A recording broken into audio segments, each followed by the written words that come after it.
Let's kick off. Hello, everybody, and welcome once again. I'm Terry Ryder, founder of Hotspotting. Welcome to today's special webinar event in which we will answer the question, should I be worried about the cliff? Our guest presenter today is award-winning buyer's agent and best-selling author, Miriam Sandkuhler. Now, our topic today arises because economists, egged on by the news media, have invented a new doomsday scenario for us all to get stressed about. And this is the one they call the September cliff. The theory has been that the federal government support measures like JobKeeper and JobSeeker will end abruptly at the end of September. And it's also speculated that the banks would suddenly withdraw their support of borrowers who are struggling in the pandemic with their mortgage prepayments and are currently on payment holidays. And as a consequence, everyone would collapse after 30 September, including property prices. So should we be worried, or have the economists got it wrong yet again? Our presenter today, Miriam Sandkuhler, is ideally situated to address these questions and a whole lot more that she'll deal with today in her presentation. She's the author of the best-selling book, Property Prosperity, and she operates as a buyer's agent at the coalface of the real estate industry. So I suggest she's a whole lot better qualified to analyse real estate dynamics than your average typical chattering economist. So Miriam, welcome. Thank you, Terry. Lovely to be here as always. And we've got a really interesting topic to speak to today. There's a fair bit of depth in terms of what's actually going on in the market versus what economists are broadly brush stroking on. So I'm looking forward to chat about that. Obviously, the disclaimer as usual, neither you or I are giving anyone any financial, tax, legal or property advice, and we certainly recommend that people seek their own independent advice and don't rely on the content of this presentation. As you mentioned, thank you for your introduction. We actually do buyer and vendor advocacy, so we're seeing what's happening on the buying side as well as what's happening on the selling side. And pretty well our expertise is buying for Australians, working with Australians of all ages to help them buy and sell smart, so they can achieve their desired outcomes and seamlessly move into the next stage of their lives. You mentioned with me, I'm a licensed real estate agent working as a buyer and vendor advocate. I'm an accredited property investment advisor, best-selling author, media commentator, and most recently I've been working and doing some expert witness work, which has been really quite fascinating. Okay. Oh. Just before you launch into it, could I just remind people that if they have questions, could they type them into the chat box or the Q&A panel that they should see in front of them? And perhaps mostly towards the end of the presentation, we'll do our best to answer as many of your questions as possible, or we might insert a few of them at appropriate points in Miriam's presentation today. So over to you. Fantastic. Well, you can see what we're going to talk about today. So best we start. One thing I will say is it is causing a lot of stress for a lot of people. Like our last presentation, go easy, talk to each other. Right now, we only need to focus on the bare minimum for a lot of people. You don't need to be achieving and aspiring to be your best person ever because circumstances don't demand nor require it. So just keep that in the back of your mind, one day at a time, particularly all of us in Victoria where we're going through this second lockdown. Just be gentle on yourselves and each other. So let's talk about what's going to happen in the future. Well, of course, we don't have a crystal ball. There are many varying opinions and scenarios that are being mapped out in the marketplace and by a whole lot of different experts in different areas. Certainly migration was a strong driver up until the whole country shut down, but that has dropped. But we're actually expecting a softer landing on September 29th, 2020 than what was originally thought because there's JobKeeper 2.0 that's coming out. So those businesses who are currently qualifying for it, they still need to provide proof of turnover having dropped 30% compared to the same time last year. They'll still continue to get payments, but to a reduced amount. That will go on to January and March next year, which again, there will be a reduced number of payments coming to employers. So hopefully by then, a lot of employers will maybe be back to normal or getting back to normal and starting to recruit again. And certainly in Victoria, we saw that happening, you know, after we had the first lockdown and then businesses came out swinging. Of course, we've got this second lockdown. Unfortunately, we don't know what that's going to look like at the end of it. But, you know, there are still people that have got jobs and they're working and they qualify for lending. And I'm talking to a lot of mortgage brokers at the moment, and a lot of them are flat out because they've got increased levels of residential lending taking place. for primarily home buyers, but a lot of investors too. And the reason they're so busy is that interest rates have never been lower. Those with secure jobs and employment are qualifying for lending, and there's less competition in the market now than there was before March. So you can rest assured that all property purchasing has not come to a halt. All property prices across the country have not dropped.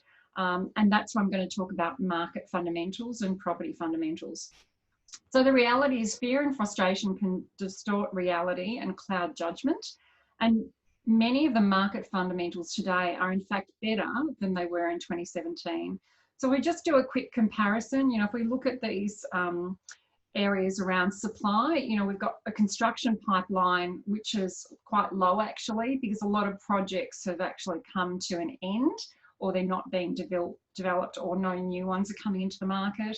Whereas that was different 3 years ago. The rental market vacancies have been quite tight. And obviously there are particular types of property that are now got higher vacancy rates, particularly CBD apartments and things like that, that were Airbnb properties that have now come back onto the market, or they were rental properties with a couple of younger millennials in them that have now probably moved home with mum and dad. But certainly there are areas of the market that are still tight, whereas 3 years ago it was balanced. The volume of sales listings is incredibly low, and as low as it's been, you know, really in over a decade. Whereas again, 3 years ago, it was more of a balanced market in terms of the stock that was available. Demand, well, 3 years ago we had low rates, but now they're even lower than ever before. So again, for most people, the numbers stack up to investing now and getting into the market while they can A, qualify for the loan, and B, afford the repayments. Population growth, well, certainly when immigration was higher, you know, and we had 200,000 people coming into the country every year. Minimum, I think actually, no, that data's higher, Terry, you'll be able to correct me on that. I know we were averaging 100,000 into Melbourne, and we have done over the last 10 years. So that's obviously dropped now. It's not as high as what it was. Buyer incentives are really significant now. You've got all sorts of packages and programs that the government's been releasing, including, you know, go and build a home and we'll give you a grant to keep the building and construction industry going. So that's come out. We've still got stamp duty savings. You know, we've got buy property through your superannuation. So those incentives are continuing to accumulate, and they're significant now compared to what they were. Yes, confidence is low, but a lot of that is based on fear and people being emotional. And economic conditions, yes, they are uncertain, but historically, if we look at what's happened after every downturn, particularly the GFC last time, there's usually always a strong recovery after a downturn because there's pent-up demand, particularly when there's been low supply, and the market continues to be active as a result.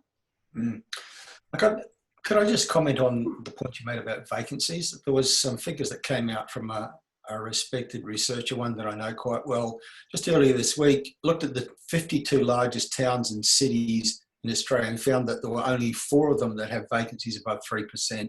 Wow. And 75% are in what you would classify as very tight rental markets. And this is what we're finding with our research as well. Most locations around Australia, the vast majority of them, we're finding many postcodes have vacancies like 1%, 1.5%, sometimes below 1%. Yeah. Very competitive rental market, and rents are rising. And when rents are rising and vacancies are low, prices do tend to follow. So it's actually quite a strong indicator for prosperous markets. And I know that you're finding it out there in many markets that it's really busy and competitive. Yeah. And I'm getting that message from property professionals around Australia. Yeah, and particularly in regional centres, because what COVID has done now, I've had inquiry from a number of first home buyers where they've never been able to afford to buy, say, in Melbourne Metro, but now they've managed to negotiate a permanent 3-day work from home with their boss for their job, and it means that they can comfortably relocate into a regional area, whether it's a Geelong, a Ballarat, a Bendigo, buy their first home there with their budget that they've got, and only have to commute to work 2 days a week. Yeah. So a lot of these... This is one of the big trends of Australia right now. I think it's very significant. People want some basic take-home messages to take away from this presentation. That would be one of them. That's a trend to follow. Yeah. But like I said, you know, properties are being snapped up in a day, but if you're not doing your due diligence beforehand and understanding how you best need to protect yourself and what the attributes are that you need to determine for the viability of the purchase in the first place. That's where people can make mistakes. So leading into property fundamentals. So property can still be bought and sold. There are restrictions, as I said, and they will vary from state to state. There are absolutely buying opportunities there. There's probably a lot more C grade property coming onto the market, and that's the stock that's going to sit around and struggle to sell. And you know, we can see that things like those vacant apartments are likely to come to the market pretty soon if they haven't already started doing so, as people can't get tenants in them. So property selection is still critical. It's got to be the right property with the right location and the right attributes at the right price. That's never changed. It's about buying for land value, not land size. I've spoken about that time and time again. You want to buy where there's high demand and low supply, because that's what's going to drive capital growth. You want to make sure you're buying something that's got strong home buyer appeal. And the reality is you may need to pay market value for an A-grade property. And I've got some case studies I'll talk to, but I would honestly recommend that people stay away from apartments as a general rule of thumb, unless they're particularly unique in a very small block in a highly sought after area and they appeal to multiple markets, including home buyers. Generally, I'd be steering clear. So let's look at some success stories. Now, this was just as COVID hit us in March, and just as we started to go through all of the procedures around sanitisation and washing your hands and, you know, spraying everything down as they walked through and open for inspection. So this was a fantastic result for my client. I mean, they had a maximum budget of 1.8 million. This was a property that we hadn't even had on the radar for them because we knew it was going to go over their price point because we'd already appraised it at 1.9. And literally 2 days before the auction was on a Sunday, we got a message from our client about the possibility of seeing if they're able to purchase this. And in a very short space of time, we turned around all the due diligence and talked to the agent and managed to put in an offer before auction. And basically our client bought this incredible property for $135,000 less than where we'd appraised it and less than their budget. So that was a really good timing purchase at the time. Just this week, I bought a fantastic A-grade property for a client in Seddon.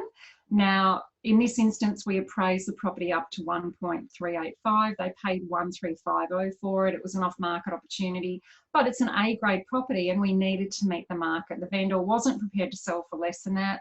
There'd already been a number of other buyer advocates that had gone through. And basically, it was a case of pay the market value for what is an A-grade property that will generate strong capital growth into the future, or miss out for the sake of trying to save a few grand. They made a great decision and consequently they've got an amazing property. I mentioned... Miriam, sorry to interrupt, but I just want to make the point. Great case studies to illustrate the value of you using a good buyer's agent. I speak to a lot of people who balk at doing that because they have to pay a fee for it. And I think, one of the arguments I make is that a good buyer's agent are going to get you a good property for less than its market value because they know how to negotiate and they understand how to deal with these kinds of situations. And they quite often can save you a lot more than their fee. And that's one of the great arguments for using services like yours. Yeah, and what I say to people, if you're going to do it yourself, you're going to invest a whole lot of time, and time is money. What I do is I say to clients, I'm going to make sure you're not going to make a $400,000, $800,000, $1.4 million mistake. So that's number one. Then I'm going to put all that time into it that you would have otherwise had to do the grunt work, so you don't have to do that. And then I'm going to be able to assess a property to ensure it's A-grade, and then I'm going to negotiate the best possible terms for you.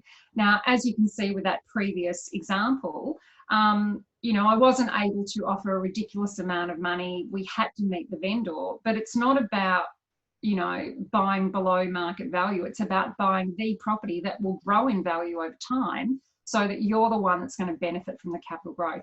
And where most people fail and miss out is they don't know how to price property. They don't know how to distinguish between an A and a C grade property. They have this attitude of I want a bargain because they think that COVID's created bargains everywhere. And for quite frankly, shit C grade property, yeah, there's a lot of cheap stuff going around, but you don't want to be buying it. So again, I say to people, yes, it might be expensive to pay a professional, but it's a whole lot more costly when you use an amateur or you do it yourself and then you make that $800,000 mistake or a $400,000 mistake, because most people can't recover from it. And you won't know you've made the mistake until years down the track. And when you think you're sitting pretty with a whole lot of capital growth and it's not there, rest assured it will be as a result of something that you've done or not done. And that's a consequence of you making the decision to try and go it alone. So that's as much as I'm going to say on that. This example here, these Ballarat investor clients, this was a development site. I managed to get through a couple of days after it was listed. The agent had told me they'd already had 23 groups through on the Saturday. And then I know when I was inspecting it, there were 2 groups that followed me into it, but I was able to snaffle it through really good relationships with the agent and strong negotiation to make sure that my client purchased it. And they're the ones that are, you know, sitting pretty with the future development site in Ballarat. Again, they paid me a fee, but they got the outcome, and those 26 other groups got nothing. So there you go, get what you pay for. Okay, so let's talk about which part of the market's being affected. As we talk Melbourne Metro, there are 3 distinct price points. There's the under 750 mark, and recent data has come out to show that that part of the market is actually growing, and it comes back to what I was talking about before. We have first home buyers getting into the market. That 750 and under is a sweet spot for first home buyers. We've still got the bank of mum and dad helping kids out to buy property. And that's the one segment that's actually growing and showing strength, because of course there are many more people in the population that can afford to buy property at that level than at the higher levels. If we look around that 750 to 1.5, it's pretty steady. There's, again, for A-grade property, it's holding its value. It's certainly not dropping. And under competition, A-grade property, people may need to compete and pay, you know, a little bit above market appraisal for it.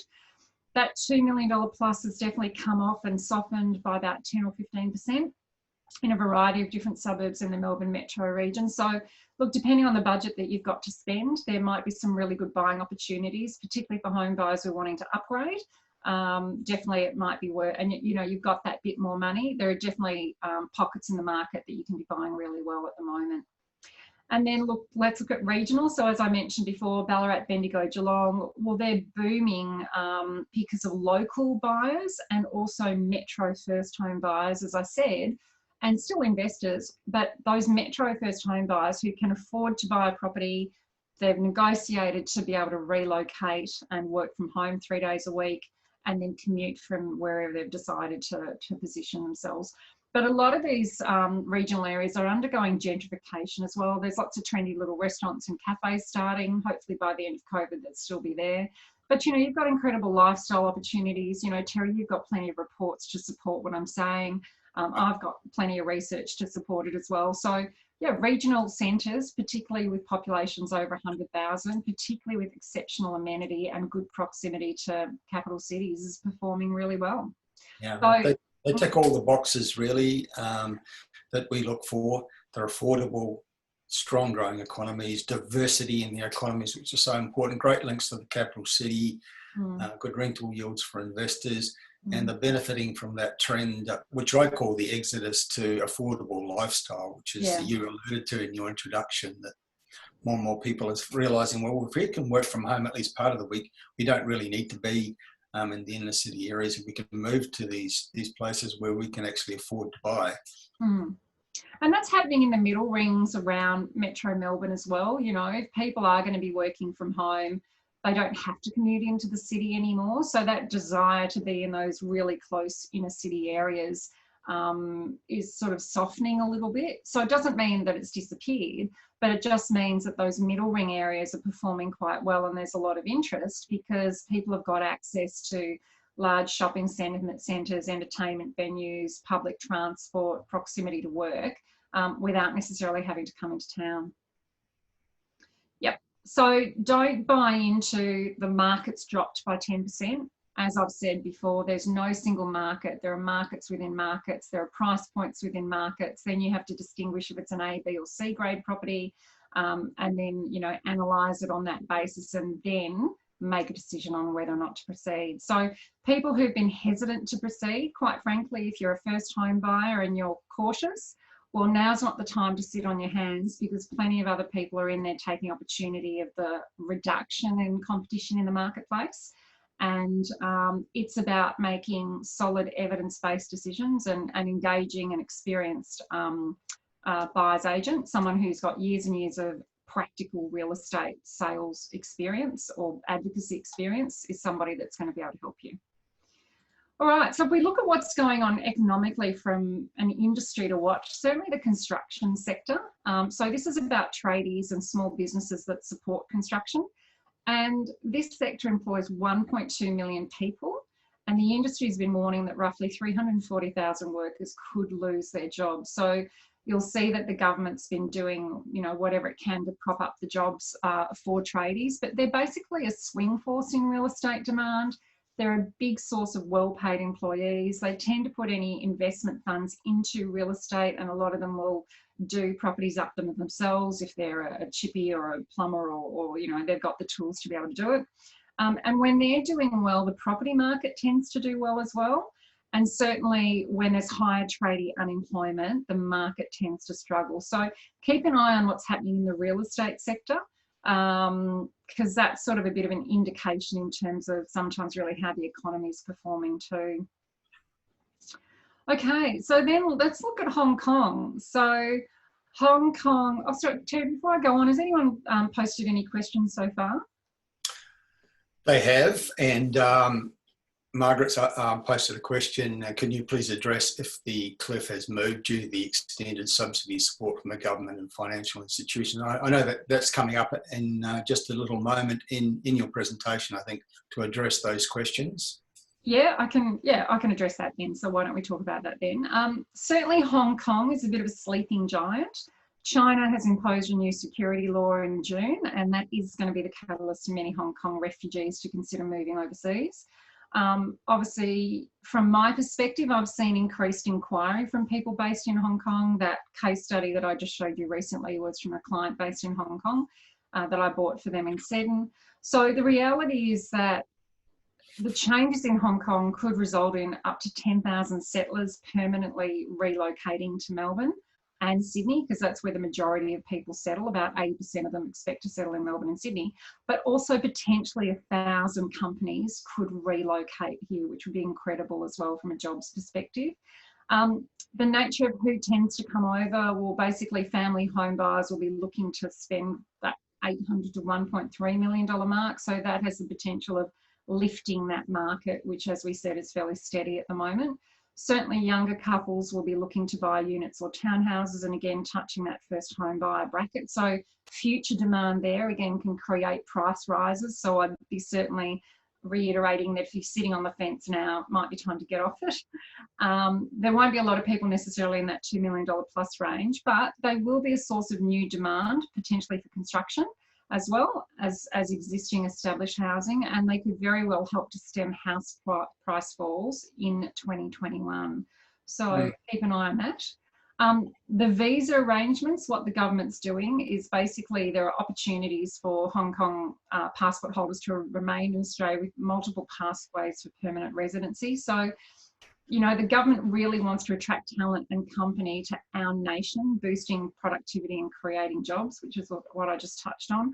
So you can see here there's a variety of different opportunities. So temporary graduates and skilled workers will be offered an extra 5 years of work rights and then a pathway to permanent residency. Students are eligible for a 5-year graduate visa and again a pathway to permanent residency at the end of it. Existing arrangements will continue to apply for applicants who study and work in regional areas to help address the skill shortage in those areas. And again, therein increases demand in regional areas, particularly as these people become permanent residents as well. And then there's 10,000 existing temporary skilled and temporary graduate and student visa holders in Australia. And they're going to be eligible for special arrangements with a further 2,500 outside of Australia and 1,250 applications in hand. So we're talking thousands and thousands of Hong Kong refugee immigrants. And then, well, what does that mean for the future? As I said, with more than, the government really wants to attract them to come to our country. With more than 1,000 international companies having their regional headquarters based in Hong Kong, they may consider relocating here. So the government's going to develop further incentives to be attractive to those organisations. And study after study has shown that Australia remains the #1 preferred destination for Hong Kongers looking to leave the territory. So where the Chinese market has died down, certainly it looks like the Hong Kong market will be coming in to take their place. Okay, so I do want to share with you, that's pretty well the presentation, so feel free to put some questions together. But I do want to share that on my website under propertymavens.com.au, there are plenty of free resources that you can tap into. So you can rate your property expertise, which I'll talk about shortly. You can plug onto some webinars. There are property buyer guides that you can access. One thing I would certainly suggest, going back to property fundamentals are imperative.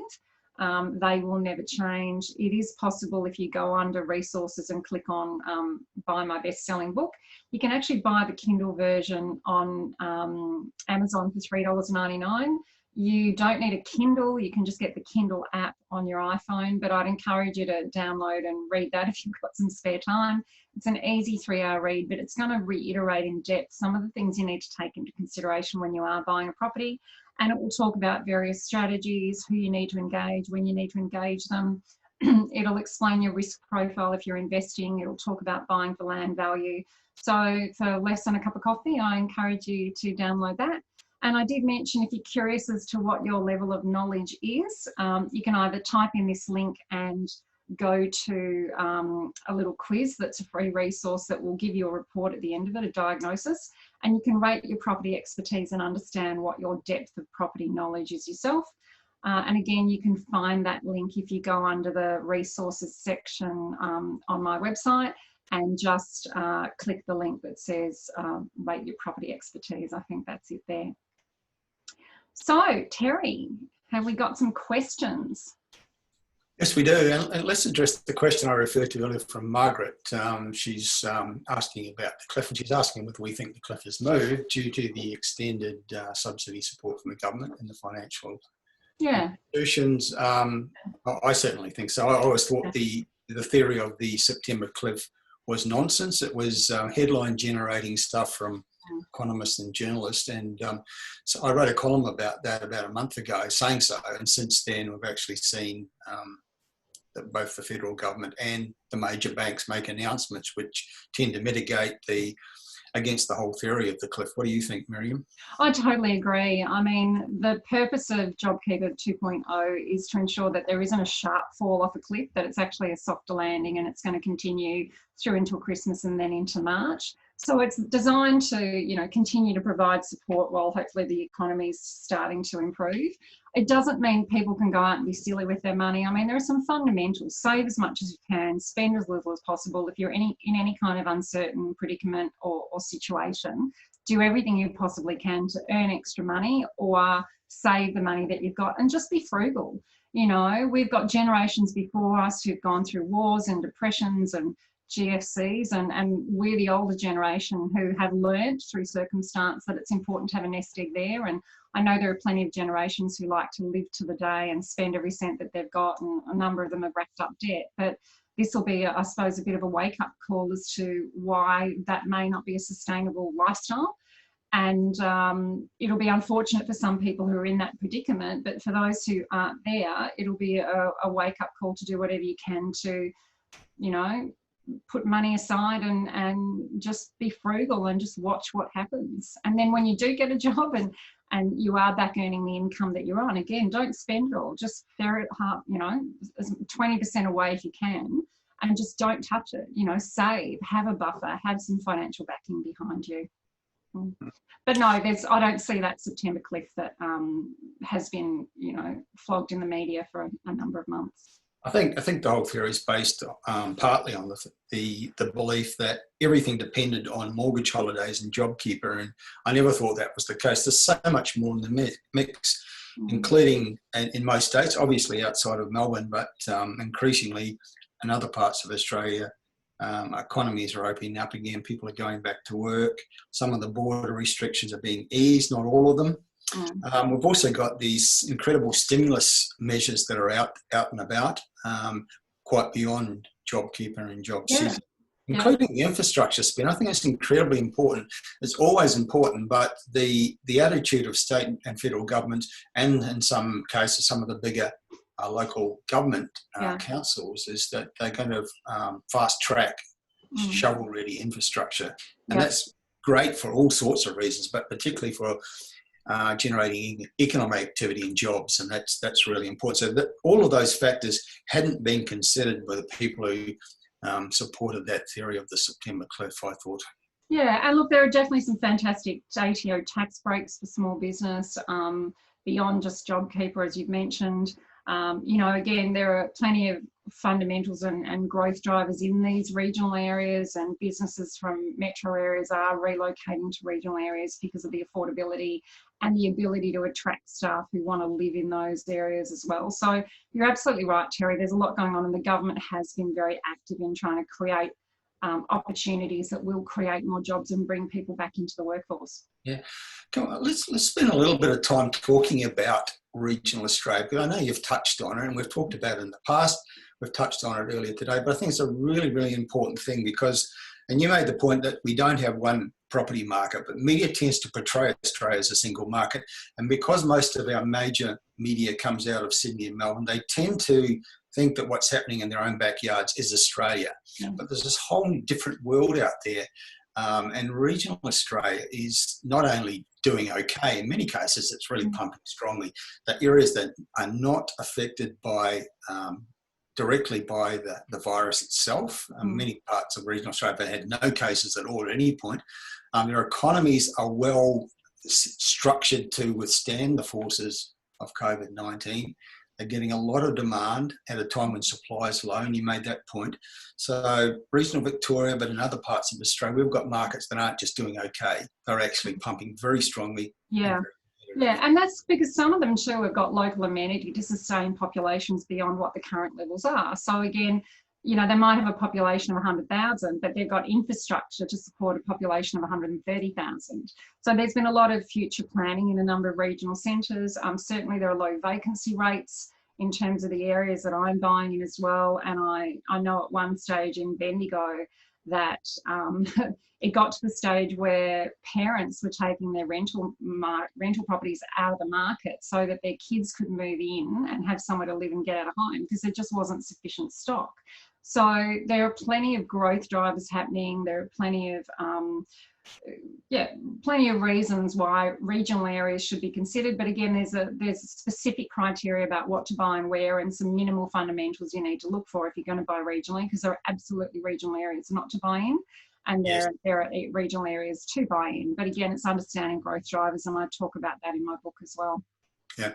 Now, speaking to that general topic, Nash has asked the question, hasn't Ballarat past the exponential growth phase? And I think he's suggesting that perhaps Ballarat is past its peak. And my view was that until recently that probably it had, they're still going well, but that the COVID-19 impact has given it a second wave because it's exacerbated this trend that was already underway, people working from home. And I think Ballarat's got a second wind from that. Is that what you're finding, or was it never slowed down? For me, it never slowed down. I would have bought 25 properties there last year, and there was as much competition, probably a little bit less competition than there is now, probably a bit more stock than there is now. But for me, it's never slowed down. I mean, I've been buying there for 7 years. I've got clients on average who over that 7-year period have earned I've got case studies showing between 8 and 12% capital growth average per annum. And that's what you get in metro areas. So, and again, you're not taking a short-term perspective when you're buying property. You're not trading property. You're not trying to get in and get out and time the market like a share trade. That's a whole different strategy, and that's a risky strategy because it's all about timing. It's not a buy and hold strategy. So, and I remember in those first couple of years, the market was a bit slower, but, certainly 3 to 4 years ago, it picked up quite quickly. As I said, I continued to buy a lot of property there last year. And again, I've been in the market this year buying as well. And there's just strong demand. And most of it's coming from the local market because of COVID and the restrictions people have got travelling and all the rest of it. The local buyers have come out in droves because they're not competing with investors from other areas, but they will soon be competing with more future home buyers from other areas as they relocate there. So yeah, performing really strongly. And look, you know, when was the peak of the market? If you can tell me when the peak of the market it is, well, you're doing better than every property expert I know, because none of us can ever forecast when the peak of a market will be. Yeah. I mean, media tends to look only at price data as charting what's happening with markets, and I think that's a very blunt instrument for measuring anything. Yeah. We tend to look at sales volumes as an indicator, and we look at quarterly figures for every town and city in Australia. And my feeling is that Ballarat had sort of reached a peak and had tapered off a little bit, but now it's resurging in current circumstances. So that's why I sort of tend to think it's got a second wave. While the first wave was still strong, but it perhaps was starting to taper off. So sales activity is still very, very strong in markets like Ballarat. And of course there are others. Bendigo is another with similar credentials that's going very, very well. Geelong will continue to do so. Then out on the other side of Melbourne, there's been demand stretching out from Melbourne to places like Warragul and Druin and Pakenham and Officer, and now to the towns of the Latrobe Valley, which are a very strong competitive market at the moment. Yeah, and you do have to be careful with some of these areas because there's a lot of land development going on out there, particularly Officer. You know, it did have quite a boom for a period of time there when the market was booming, but as soon as the market softened off in those areas where you've got high supply and lower demand, prices tend to stabilise quite quickly. And again, if population growth is one of the primary drivers and you don't have a lot of other drivers to support it, you're going to struggle to make money as well. So I've seen that in the inner west as well, in and around Broadmeadows and Airport West, where same thing, there have been increases in price growth, substantial increases in price growth in a short period of time, but they haven't had the infrastructure to support the population. So you've had schools that have had to bring in 6 portables at the beginning of a school year because they've had massive population growth and they don't have public transport, they don't have job opportunities, they don't have the infrastructure they need to sustain that rapid population growth. And so that's when you start seeing people losing money and being stuck in the middle of somewhere without that infrastructure, and their quality of life isn't great. And those areas do end up having high levels of unemployment. So you need to look at that, you need to look at vacancy rates. But like I said, there's minimum criteria that you need to consider when you're buying in a regional area. And I know you've mentioned some areas there that for my clients, I absolutely wouldn't be buying in for some of the reasons I've just described. Yeah, sure. Yeah. Kiku is asking a question that speaks to something you mentioned. You often do talk about A grade property and B grade and C grade, and is seeking perhaps a definition. Is that possible to do in a short time frame? Yeah, so A grade is kind of the top 5% of the market that commands premium prices. It has high emotional home buyer appeal. B grade is that next level below where in some way it's compromised and may not be as attractive. And then the C grade is just stuff that's going to sit around and people aren't going to want. So, you know, when you've got an apartment sitting in a building with multiple vacancies and every apartment's the same and there's nothing to differentiate one property from another and people have to take substantial price drops to get out of it. Buying a bad property at a discount is not a good decision. So just be aware that C grade property will always be C grade property, no matter how much of a bargain you think you've got, because you can be guaranteed that when you come to try and sell it, you're going to have the same problems trying to sell and you won't necessarily make money. So that's kind of it in a nutshell, but there's a lot that goes into ascertaining what an A grade property is versus a C grade property. And again, that's where professional expertise comes into play. And I would urge anybody that has in-depth questions they want answers to, we can really only skim over the surface really in a presentation like today. We have an hour and there's so many topics to talk about. I'd urge people to follow up and make contact with Miriam. If you want to get to have an in-depth discussion and perhaps talk about taking some action. Cameron is asking a question. We've been talking about some of those bigger regional cities in Victoria, like Ballarat and Bendigo. Cameron's asking about some perhaps what we might call the hill change towns in the Macedon Ranges area, Gisborne, Woodend, Kyneton. He mentions in his question. I know that there's been some substantial growth in those markets as well. How do you feel about those smaller places, Mary? Look, they tend to be more lifestyle driven. They tend to be bigger blocks of land. They're a commute to the next biggest centre. You don't have the growth drivers in those areas to support industry or business to any great extent. So it's a little bit like someone buying a holiday home in the Mornington Peninsula, or if they're buying in Kyneton or Macedon. I actually have a client where I'm buying a home for them in Kyneton at the moment. So the distinction there is they're buying a home for lifestyle, but if it were an investment, I wouldn't be putting my client's money there. Because again, there are multiple growth drivers that you need to take into consideration to get that perfect mix of what's going to drive capital growth. And it doesn't mean there haven't been short spikes or anything, because we're getting a lot of people doing more of the tree change, sea change at the moment with the COVID lockdown. I know of a very successful real estate agent where her business is based in Armidale. And we had a conversation, and she's basically sold the family home, packed up, moved the family to Flinders.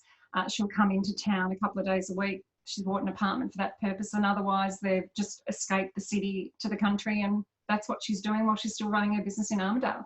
So there's a lot of that going on, and that will show a spike in prices, but you've got to look deeper than that and understand again what the growth drivers are on a long-term ongoing basis that will have the ability to influence capital growth. And again, I've got a chapter on that in my book as well.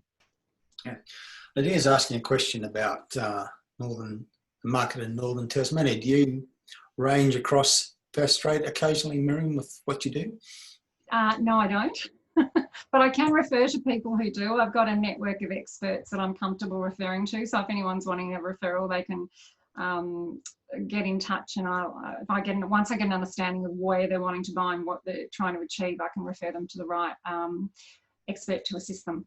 Yeah, well, certainly I know from our research that Tasmania generally has been a very strong market for perhaps 3 years. Regional Tasmania, some of the towns around regional Tasmania produced amazing growth in the last 1 to 2 years in their median house prices. But I think you and I, Miriam, would always suggest that people buy in substantial centres with some critical mass and some diversity to their economy. So I would always steer people towards a regional city like Launceston, which has been very strong. And I think it's got the credentials for long-term growth. It's still producing good growth. I think actually right now it's probably outperforming Hobart in terms of growth, and I think it's got a future, and that's the sort of place that perhaps I would direct people interested in regional Tasmania. Yeah, and again, look at your price point, look at your objective. What are you trying to achieve? Is it capital growth? Is it cash flow? Is it a balance of the two? Is it a home? Certainly don't underestimate that when you're buying a home, that is your biggest investment, and you do need to buy a home with an investment filter on. Because as I said, my role is to make sure clients, when they buy a home, are buying a property that will increase in capital value, not lose money. So don't underestimate the importance when buying a home that it still needs to have strong investment fundamentals around it. And that will apply regardless of where you're buying, whether it's Launceston, whether it's Melbourne, whether it's New South Wales, whatever the case may be. Okay, we do have some questions about areas in other parts of Australia. Kiki was asking our take on the Brisbane market with current and future supply of land. I know you don't generally range that far, Miriam. Perhaps I could just touch on that for that particular Sure. I think Brisbane at the start of this year was coming undoubtedly into a growth phase. It's long overdue for Brisbane. It hasn't had the growth in the last 5 or 6 years that Sydney and Melbourne has had. I think the big thing missing from Brisbane has been infrastructure spending. It's been very, very big in the two biggest cities. Brisbane's done very little. That's starting to change, and we're now seeing some substantial multi-billion-dollar projects happening. I think it's very important at any time, but particularly right now. Brisbane benefits from the affordability comparison. Interstate migration data shows that a lot of people are moving to southeast Queensland, and I think that it's going to come out the other side of this virus period with its credentials basically intact and improving, and I think it's going to come into a growth phase. You do need to avoid the inner city of Brisbane where that market has been oversupplied for years. It was just starting to get on top of that, and the virus impact, which has seen a lot of investors with Airbnb. Yeah, apartments. Yeah. Same as the Melbourne CBD, same as the Sydney CBD. So suddenly vacancies are back above 10%. So you need to avoid that. But I think there's some good buying in Brisbane, and there's good credentials for growth. We do notice that the smaller cities that have got coronavirus under control, at this stage at least, have confident markets and plenty of buy demand, and Brisbane is one of those places. There are others. So I just think it has ticks a lot of boxes at the moment for people who are interested in Brisbane. As you said, Terry, there is a substantial oversupply of apartments in and around the CBD. So again, and for the same reasons I spoke about before, avoid them. Gideon's asking a question about Albury-Wodonga at the border between New South Wales and Victoria, foot in both camps, and probably right now wishes it doesn't, because it's got this very pesky border crossing to deal with. But beyond that, I mean, I know Albury-Wodonga to be a very solid, substantial, diversified regional economy with good credentials. Do you range into that market at times, Miriam? No, I don't. I tend to stick with the larger centres. And again, depending on which side you're buying in determines which state you're buying in. I'm licensed to buy in Victoria, but again, if someone's interested in that area, I can refer to, an expert in the state that they're interested in. Terry, can I just say, there's a question here from Shelley saying, if someone can afford to rent an A-grade property with interest rates so low, why wouldn't they just buy instead, leaving A-grade properties harder to rent? Well, the reality is an A-grade property, generally you're paying a fair bit of money for it, and not everyone has the deposit or borrowing capacity to be able to fund that kind of property. So it's really hard for a lot of people to build up the money that they need to be able to do it, and so they choose to rent vest.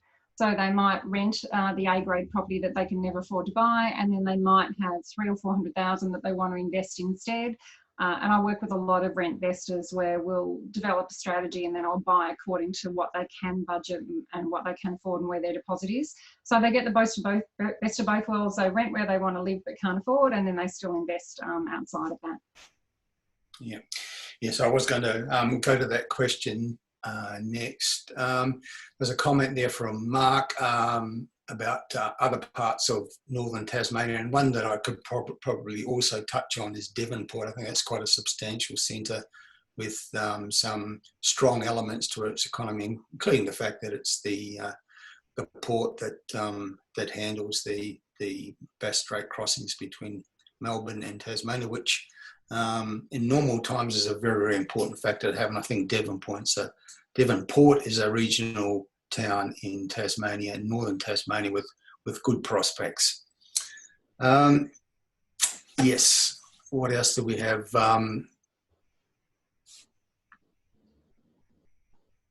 Excuse me a moment, I'm just moving through some of the questions.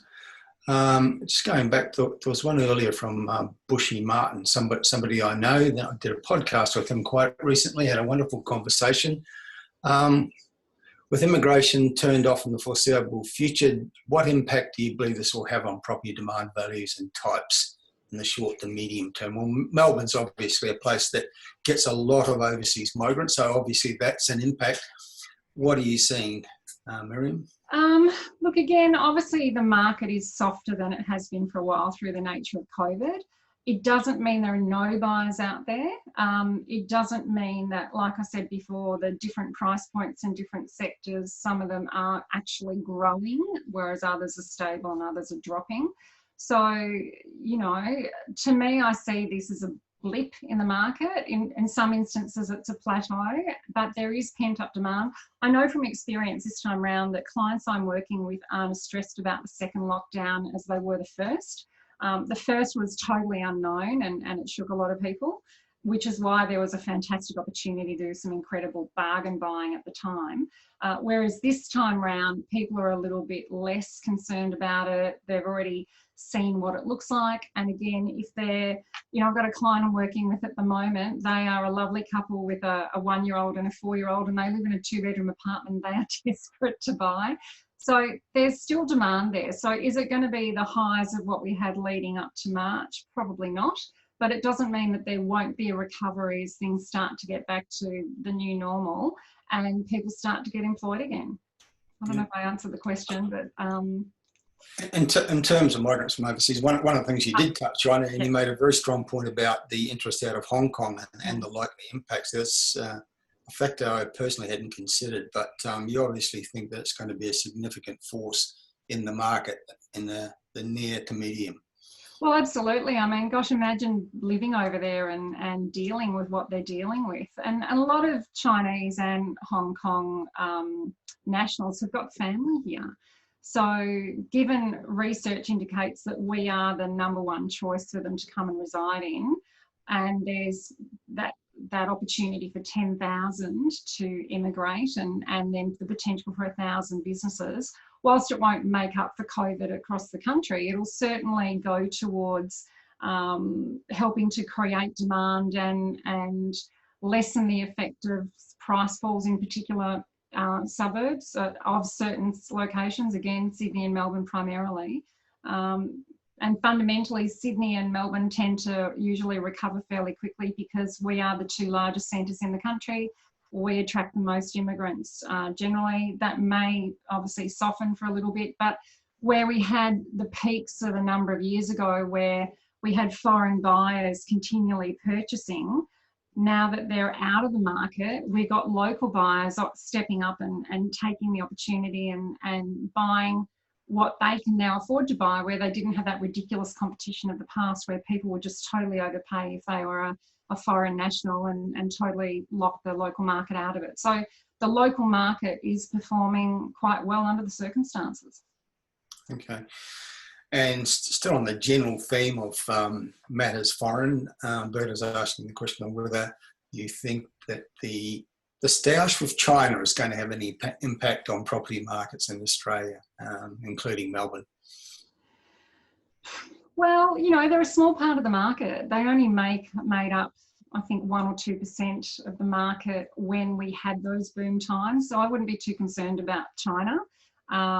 Again, we've got Hong Kong that will step in and take their place, but we've got other Asian countries coming in. We've had a substantial immigration from India, so we've got a lot of Indians buying property, and they have been in recent years. So we're still a very attractive market for a whole lot of different foreign investors across different countries. I know at one stage a few years back we had a whole lot of Russians buying, particularly in regional centres. That's slowed down a little bit now, but you know, while economically we may have industries that rely on China, the property market doesn't. I think the question was probably more directed towards the economic impact of annoying China and indirectly impacting on real estate markets. My feeling is that there's a lot of posturing going on, but the reality is that China and Australia's economy need each other. I think China has become a bit of a bully in the world because it's a powerful nation, but the reality is that it needs what Australia has to offer as much as Australia needs them to be buying what we have to offer, and that will continue because it has to continue. So I think the economic impact will be muted. I mean, the Australian government has taken a stance, and I'm glad it is, but it's not silly enough to be shooting the nation's economy in the foot and doing so. I think they know what they're doing as far as that goes. Yep, I agree. And look, I'm no economist. I can't talk to the economic circumstances of it, but I agree with you. We need each other. Certainly, we've got the resources that China needs to continue growing and expanding. So it is what it is. Okay. Look, we're approaching the hour, and we've dealt with many of the questions, hopefully most of them that have come through today. I'd just like to do a bit of a summary and then perhaps ask you, Miriam, to give us a few takeaways. Thank you again for a wonderful presentation. We've touched on some really interesting topics with good information. I think some of the take-homes for me is include the trend to the regions, the trend to what I call it the exodus to affordable lifestyle. I think it's a major force in the market. It's one that investors should be tracking. You made the point, and it's well made, that we don't have one market, and media tends to portray it that way. I often the other night I was looking at the weather map on television where they're talking about the weather, and I was struck by the vast range of temperatures in the major centres of Australia and the different weather conditions across Australia. And it occurred to me that real estate is very similar to that. We don't have one set of conditions right across Australia, and quite often we have situations where markets in some parts of Australia are booming, others are stagnating, and others are falling. I think we have that right now, and people need to keep that in mind, because media tends to portray it as what's happening in Sydney is happening everywhere, and it simply isn't. So that's another important take home for me. And the third one was the point you made about the potential significance of buyers out of Hong Kong, which, as I said, I hadn't particularly considered the significance of.